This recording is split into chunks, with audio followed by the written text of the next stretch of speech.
Noong Mayo 10, 2020 pumasok ang Pangulo ng Italia sa Foro Italico, dala ang isang mensahe at isang sandaling hindi inaasahan ni Numan.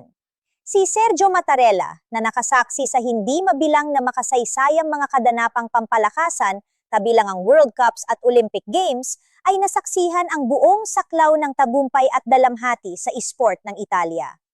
Ngunit sa hapong ito ng mga Romano, ang 84 taong gulang na pinuno ng Estado ay wala roon upang parangalan ng isang atletang Italiano. Naroon siya para kay Alex Eala, ang Pilipina na tennis sensation na ang pagsikat ay nakakuha ng pandaigdigang atensyon.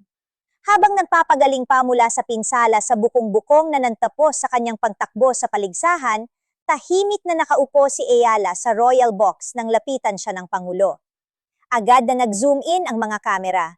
Tila, tigil ang hininga ng buong estadium. At nang ipahayag ni Mattarella ang kanyang anunsyo, maging ang mga sinaunang estatwa ng Roma ay tila yumuko na parang nakasaksi ng isang baday na makasaysayan. Punong-puno ang gitnang entablado ng Foro Italico, ang maalamat na Stadio Centrale, habang ang Italian Open ay umabot sa pinakahihintay nitong katapusan ng linggo. Nagsisimula na ang semifinals at ang arena na napapalibutan ng mga estatwang marmol ng mga sinaunang atletang Romano ay puno ng enerhiya at tensyon. Isang dagat ng mga watawat ng Italiano ang pumuno sa mga stand na may mga dilaw na kulay mula sa Belgium at asul mula sa France na sumisira sa takbo. Sa Royal Box ay nakaupo ang mga alamat ng tennis, mga dating kampeon at mga opisyal mula sa buong Europa. Ngunit ang pinakatanyag na panauhin ay tahimik na dumating ng umagang iyon ng walang pangdiriwang. Tinanggap ni Sergio Mattarella, Pangulo ng Republikang Italiano, ang imbitasyon mula sa mga nagwaging kupunan ng Italia sa Davis Cup at Billie Jean King Cup na dumalo sa paligsahan.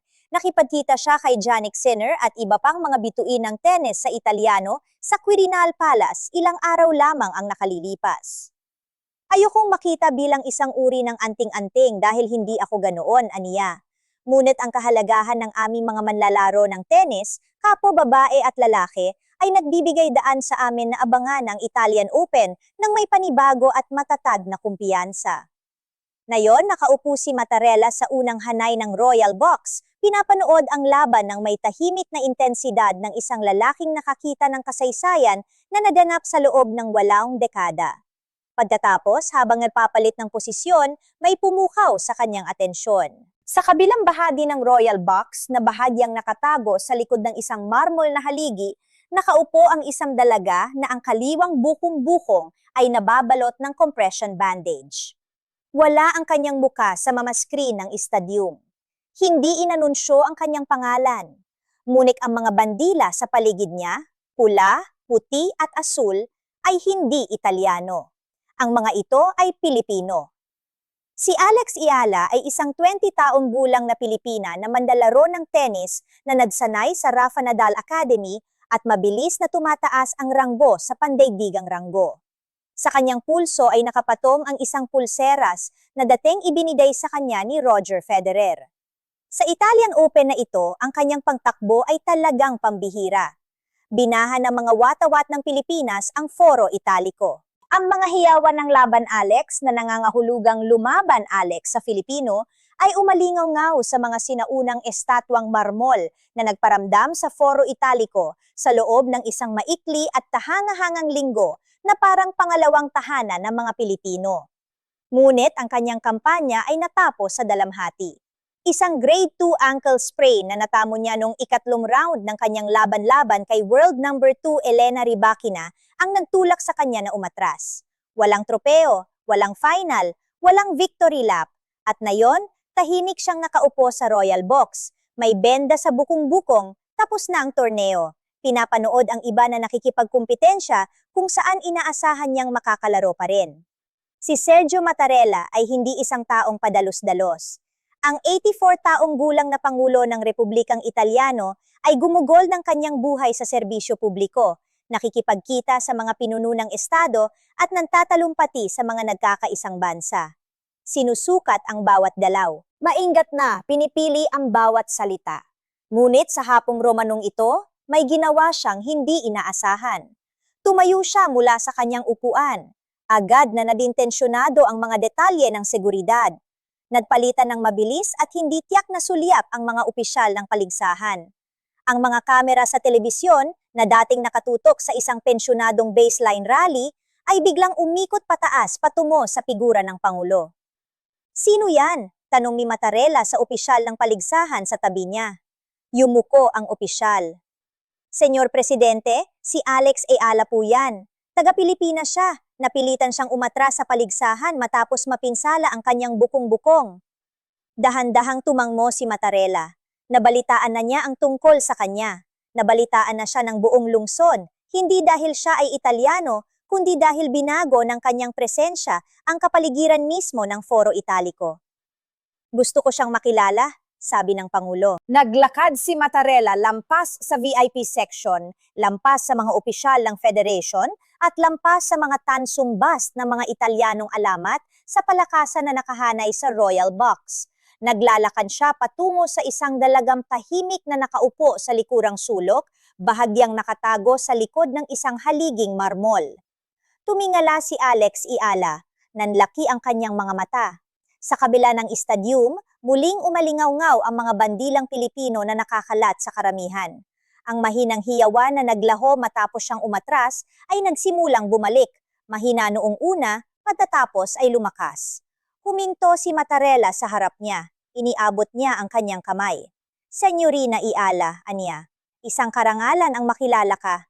Inabot ni Alex ang kamay niya at hinawakan ang kamay nito. "Akin po ang karangalan, Senyor Presidente," sagot niya. Nakuna ng mga kamera ang lahat. Maging ang mga komentarista sa broadcast ay natahimik, hindi sigurado kung ipagpapatuloy ang paglalarawan ng laban na nagaganap pa rin sa court dahil wala nang nanonood ng tennis. Hindi binasa ni Matarela ang isang inihandang pahayag. Hindi siya bumalin sa kanyang mga tagapayo. Nagsalita siya ng malinaw mula sa kanyang paniniwala habang nakatayo sa harap ng mga kamera. Kinikilala ng Republikang Italyano ang mga natatanging kontribusyon sa sport, sa kultura, at sa tulay sa pagitan ng mga bansa, aniya. Bihira na ang isang atleta lamang ang makapagsabuhay ng lahat. Bahagya siyang humarap sa mga manonood, pagkatapos ay bumalik sa mga kamerang nagbo-broadcast. May espesyal na dinala si Alex Ayala sa Roma ngayong linggo, hindi lamang sa pamamagitan ng kanyang tennis na naging pambihira, kundi sa pamamagitan ng kanyang diwa, katatagan, at kung paano ipinakita ng kanyang mga tao ang kanilang suporta sa kanya at ipinakita rin niya ang kanilang suporta sa kanila. Tumigil siya. Pagkatapos ay dumating ang mga salitang uulit-ulitin sa mundo ng tennis sa loob ng ilang araw. Sa makatuwid, ikinalulubod kong ipahayag na si Alexandra Ayala ay tatanggap ng Order of the Star of Italy, ang pinakamataas na karangalan na maaring idawad ng Republikang Italyano sa isang dayuhang mamamayan. Isang alon ng pagkabigla ang bumalot sa estadium. Ang Foro Italico ay hindi naman talaga parang lugar para sa tennis. Para itong kasaysayang kinikilala sa totoong panahon. Ang Order of the Star of Italy ay ang pangalawang pinakamataas na karangalang sibilyan ng Republika ng Italia.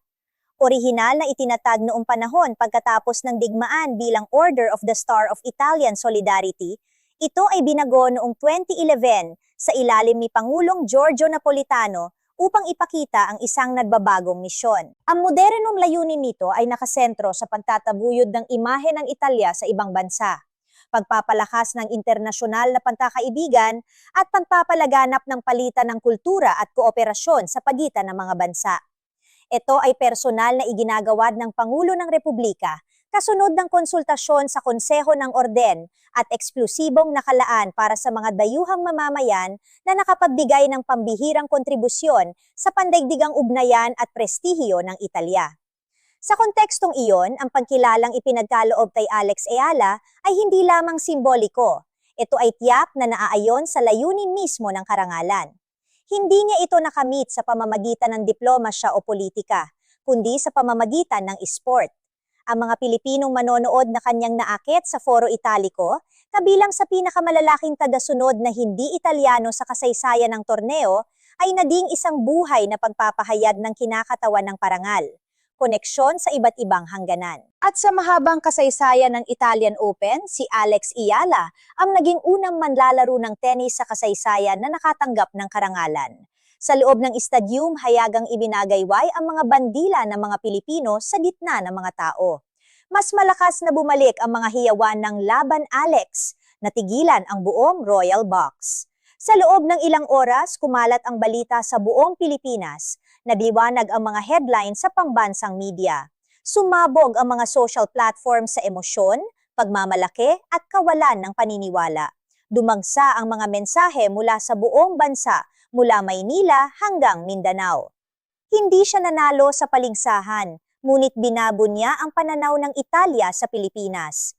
Naglabas ng pahayag ang Embahada ng Pilipinas sa Roma upang ipagdiriwang ang karangalan. Sumunod ang kadawaran ng ugnayang panlabas sa Maynila na may formal na mensahe ng pasasalamat kay Sergio Mattarella at sa mga Italyano na kinikilala ang kahulugan para sa isang atletang Pilipino na kilalanin sa antas na iyon sa ibang bansa.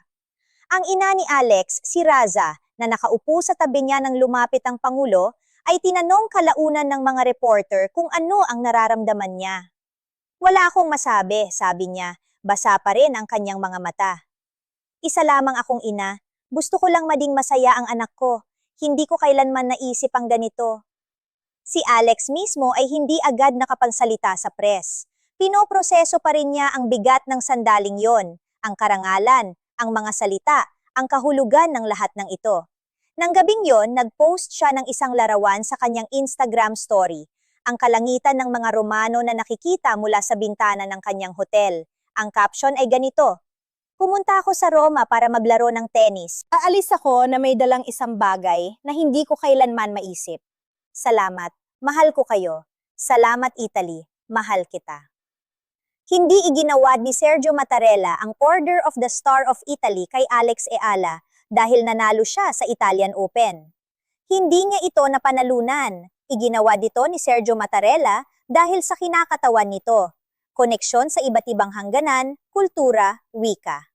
Ang esport ay hindi lamang bilang kompetisyon, kundi bilang tulay sa pagitan ng mga bansa. Milyon-milyong Pilipinong nakakalat sa buong mundo nagtatrabaho malayo sa kanilang tahanan, dala ang tahimik na pangarap na makita, ang nakasaksi sa isang pambihirang pangyayari sa Roma. Sa sandaling iyon, nakita ang mga ito.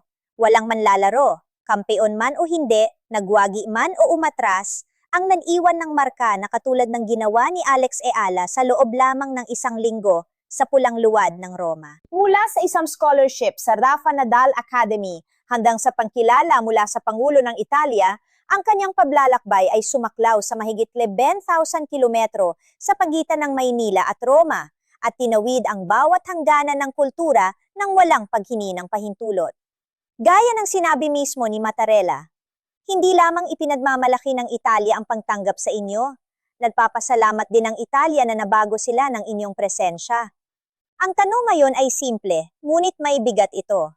Babalik ba si Alex Ayala sa Roma sa susunod na taon upang makipagkumpetensya sa mga clay court ng Foro Italico? O babalik ba siya bilang isang bagay na mas malaki pa?